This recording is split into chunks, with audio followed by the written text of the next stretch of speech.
Oh. Clemson's getting Hey, that's huge. There we go. That's a $12,000 donation. That's big. Florida State with a big-time score. Jordan Travis, quarterback, getting in there. Clemson has been very, very, very stingy. We're talking about like 1.9 yards per rush, and it felt like Florida State was ready to go with that, Charlie. Yeah. Could you imagine how many pissed off offensive linemen there are around the country right now? Oh, you can't throw. Oh, Let's go. Uh-oh. Uh-oh. Uh-oh. Uh-oh. Let's go. That's a big-time punt. I like that. Middle of the field. Don't love that. Oh, yeah. Four's got juice. What's his name? Punter got him. Punter got in on him. You're damn right. Is that Starting off in midfield. Micah Pittman there out of Tampa. Redshirt junior. It says Oregon. Message transfer. All right, we'll see you on the other side. We'll try to figure this whole thing out. You see, it's all legit. You know, I mean, when he was making his big ascent, you know. Terrence, what's your problem? Your negativity.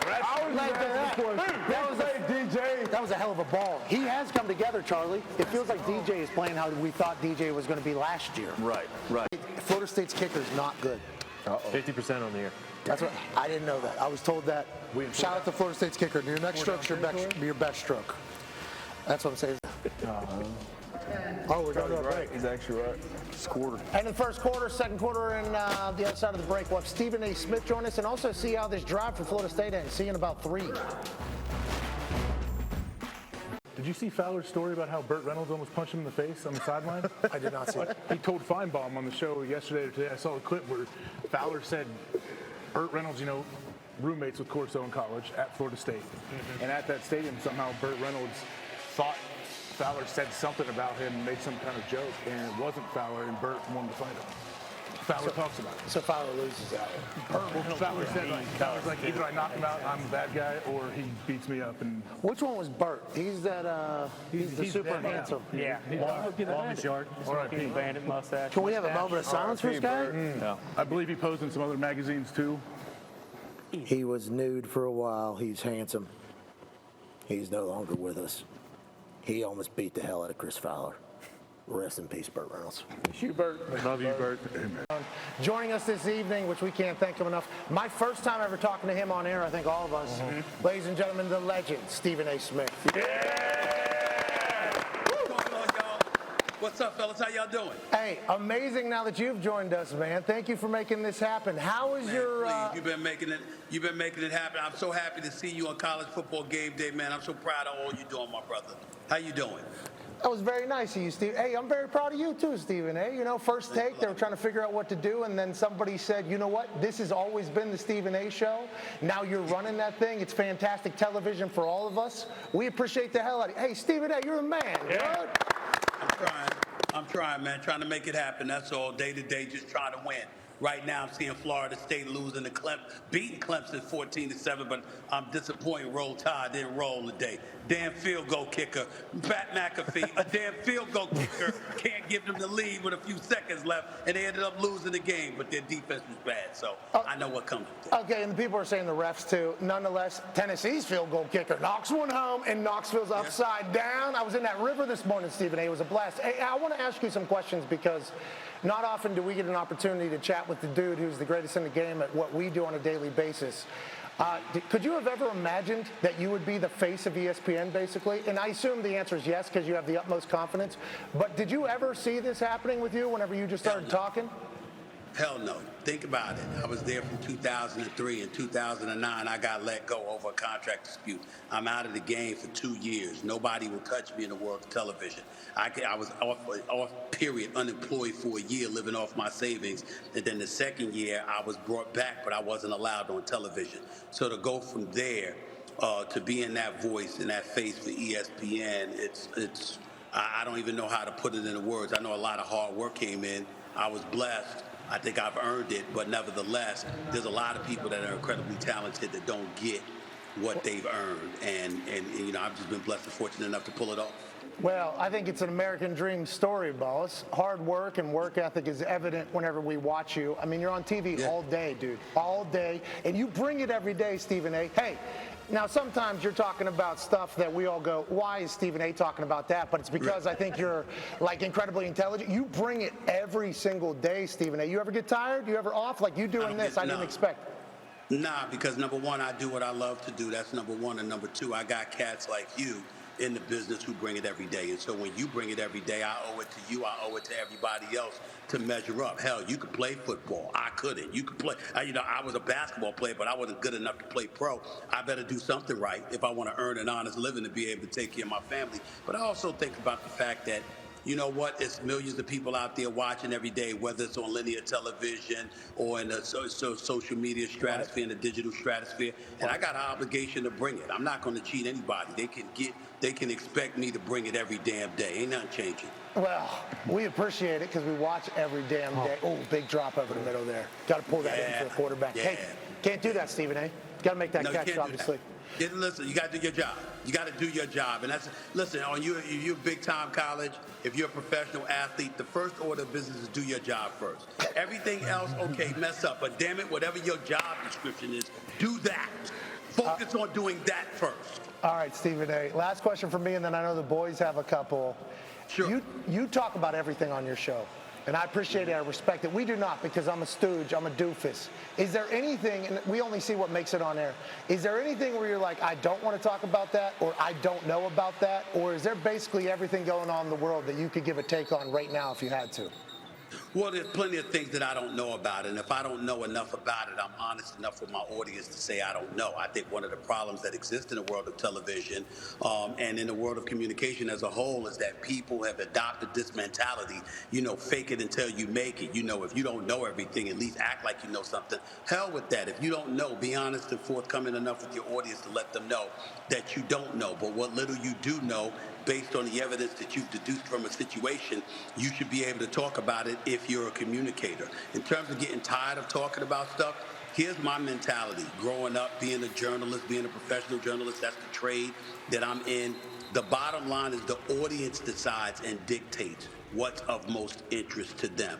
It's your job to know what's percolating and know what the pulse of the people is and touch on it that way. It's not your job to talk about what you want to talk about and just ignore what their wants and needs are when you're asking them to elevate you by listening to you and watching you. And so that's always been my code of ethics in terms of a professional, making sure that I'm paying attention to the pulse of the people, what they want to talk about, what they want to hear from me, and I give that to them. AJ Hawk has a question for you, Stephen A., if that's okay. Yeah, man. Stephen A., I love watching you go back and forth with Michael Irvin on there, and I think a lot of people love the juice and energy he brings. What has that done for you, and how fun is that, I guess, to kind of play off of him? Well, it just made life easier. It's just made life easier because he's a born entertainer, particularly when it comes to the sport of football. He knows what he's doing. And here's the thing about me, man. It's just like, yeah, I'm a reporter, and yeah, I'm a personality now and all of this other stuff. But you got to have people that you can vibe off of and feed off of, that know what they're talking about, but also know how to have a good time. It's called the Entertainment, Sports, and Programming Network for a reason. You want to laugh, you want to play around, you want to have a good time, you want to do everything that you can to give the audience that smile, put that smile on their face, make them laugh, make them know how crazy we can be and how crazy we can get. And when it's time to get serious or whatever, you can do that too. But Michael Irvin is a guy that's been through a lot. He's a 3-time Super Bowl champion and a Hall of Famer, universally respected in the world of football. And when you have him as a catalyst to start off Mondays, it sets the tone for the rest of the week. And that's what it's all about. So I love him and I love what he's done. You like just dunking on Dane or Schlovsky? Is that one of your favorite things to do as well? We do that as well. He's cheap as hell. I mean, got it right. Trey Benson opening one up. Sorry about it. Yeah, don't worry about it. I got you. He won't do anything. And so you got to get on him. I love Orlovsky. He knows his football backwards and forwards. He's a great guy as well. But y'all got to get on him, man. He's cheap as hell, man. This dude will sit and coach. He's got like an 800% raise since he arrived at ESPN and really walks around like he's starving. It makes no sense whatsoever. You got to get on him about that, Pat, because he's cheap as hell. He's driving to Atlanta right now. He was potentially going to call into the show in the second half after calling the game earlier. They got 6'7" wide receiver, Stephen A. Yeah. Johnny Wilson, Florida State, 6'7". They're throwing like spot outs to him, basically. It's a big time throw right there. Actually, it wasn't that big time. It was a little bit too high, whatever. You know what I think about when I think about Florida State, fellas? I still think about the fact that they passed up on primetime Deion Sanders as their head coach. Okay, hold on, Stephen A. Stephen A. So we talked about that at the beginning. When Norvell was hired, the world kind of got really upset because Deion wasn't hired, I think was the big deal. Norvell now has his team. They seem to be much more successful, but Deion is proving to be a great coach. You think he's getting a big-time job soon, or you think he's going to continue to build Jackson State? I think if he wants to, he will. But being connected with the HBCUs clearly appears to be something that's incredibly important. Hey, who is SWAC? At this particular moment. Who is SWAC? Say what? Who is SWAC? Southwestern Athletic Conference? What are you talking about? No, that's the Deion Sanders' new rap song, Who is SWAC? I am SWAC. I wake up motivated. Love that. Stephen A. HBCU grad. Stephen A., you're an HBCU guy? Yeah, Winston-Salem State University, North Carolina. There's a lot of attention on HBCUs right now because of Deion, right? Is that valid statement as a white looking in from the outside? Well, it's a combination of that. We definitely give him all the shine in the world because he's brought tremendous attention to HBCUs. But Chris Paul and the great work that he's done, along with some NBA players who didn't even attend HBCUs, they've been working on that. And me as an HBCU ambassador, I've helped generate in excess of $12 million in so all that kind of stuff. I mean, it's a collective effort from all of us, and that's what it's going to take. And any help you can provide in mentioning HBCUs would be greatly appreciated. Hey, anything you need. A lot of people listen to what you say. Hey, anything you need me to do, boss. I can step too. Let's not get crazy. There was a step team. There was a step team at the high school. I mean, hey, listen, hey, you know what I mean? I mean, let's not get crazy. Stephen A., who's your, and do you get messages, because ESPN, everybody hears it. Everybody hears everything you say. We're starting to realize that with our world now. Everything we're saying, people are hearing. So, we take a side, like one of these guys takes a side shot at somebody. I'm getting a text from somebody. It's like, hey, he's a good guy. Yeah. Like, does that happen to you? Does that happen to you, I assume? And is there any powerful people? Is there any powerful people that have blown you up that you're like, damn, that person's listening? That person heard what I said? Well, it's, for me, call it a blessing or a curse, but whether it's the commissioner, whether it's the owners, whether it's executives directly under them, it's players, it's coaches, it's agents, whomever. I literally get texts every segment of every show. We're going to break. This is our first conversation, getting a chance to chat. We're very thankful. One day removed from his birthday. Happy birthday. Happy birthday. Happy birthday, Stephen A. Another trip around the sun of you just absolutely slaughtering it. Right before we went back live, you asked about a guy in the television world that we've been lucky to work with and you've been lucky to work with. And this leads to a great question. Do you think your talent has ruined some television programs because everybody wants to recreate what you're able to do? Do you realize that? Do you notice that? And do you take any blame? Not at all. I don't pay any damn attention to it whatsoever. Everybody's got a job to do. I'm going to do my job. I'm going to be the best that I can be. I'm going to strive to be number one. First Take has been the number one show in the morning for 11 straight years and counting. I'm under contract for the next 2.5 years, and my intent is to make sure that it's number one for 13 straight years and counting when I'm all said and done. That's my approach, and I don't worry about anything else. Well, we love it. We appreciate the hell out of you. We thank you for your work ethic and your time. And hopefully we'll get you on our show someday. Sound good? Anytime. Call and I'll be there. You're the man. Have an incredible evening. Have a great Saturday night, ladies and gentlemen. Stephen A. We're back on the other side of this commercial break with more Watch Along here. 47. BT Potter. Bomb. Drilled it. What a ball. That's 3 points. That's another $6,000 on the other side. People back at ESPN have been fantastic. We're here because Omaha gave us this opportunity, and we were lucky for it. We're raising money for breast cancer research. Situation. Wow! That's the big fella. That's the big fella again. That was quick. Big Davis Allen, that's him again. So, for instance, since he just scored, that is $12,000 we will donate. And did you ever think, whenever you're doing your hair, like WWJD? Great question. No. Think about it. Fair question. Like, if Jesus had to put on a helmet, what would Jesus do with his hair? Did you ever think about that? Because they do call you Clipboard Jesus because your hair, is pretty similar and incredibly handsome. And what he was able to do with football, godlike. Drinking right now. Oh, do you see what I had? Where is it? You want some? It's from your guy, Dwayne. Well, What? this one's Black Adam? Is that Black Adam? Oh, this one. You got to open that one.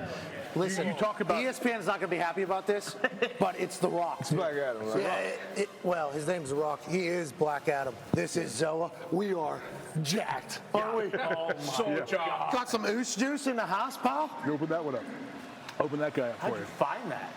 I don't know. Send it to me. Where did you find this at? A gas station about 4 minutes from here. No. Oh, you had any good fake calls on those types of dummy plays? Like your cadence. Like your cadence. Fake ducks? You know, I'll tell you what, Hasselback was a teammate of ours. Yeah. He was really good at it. He used to do like Dora the Explorer. He'd get up there and he'd do the whole thing, red 80, hot, hot, hot. Then he'd turn around and go, okay, this one, hot, like that. And I've seen him get gas on that one. How about you? You ever get anybody you're not good at? You don't like your cadence or what? Sounds like you deflected somebody I'm else. just saying, it's rare. What would Coach Lou Holtz tell Florida State to get these boys back in and get a stop and maybe get on the right side of things? Well, honestly, Pat, I don't know if there's anything I can say. Unfortunately, I mean, they're getting their asses beat right now. I think everybody can see that. Coach Mike Norvell, the thing I don't like about him, he looks too much like George Clooney. He's got the salt and pepper hair. He needs to go back to the cornrows. If you remember when he played wide receiver, wherever the hell he was playing, he had cornrows and he looked like a bad mamma jamma. He needs to go back to that. I noticed you guys have Charlie Whitehurst in studio. I know he's affectionately known as Clipboard Jesus. The only Jesuses I know are Touchdown Jesus and our Lord and Savior Jesus Christ, obviously. But I will say, I've watched a lot of tape of Charlie Whitehurst. He was the second coming of Danny Warfel. I looked at him and I said, this guy's going to win a Heisman Trophy. He's going to win a Super Bowl title. He's going to win all those things. But I have a whole other driver that has to happen, I guess. Uh-oh. Make something happen. Make something happen. Why didn't they get this guy out of the pocket earlier? You got a game here, fellas. Holy hell! You got a Why game haven't here, they had fellas. Cuzzy out? Jared You got a Travis, game. why haven't they had him out of the pocket more? It seems like he makes his best plays out there. His last You got a touchdown, game. this touchdown. Kentron Poirier. Hey, helmet dash for boys. Yes, sir. Let's all Open get up, bro. concussions over here. I know we're excited and a little boozed up, maybe. White? Right. That was a perfect cut. This. Another one. No, come on. Bang! Bang! Bang!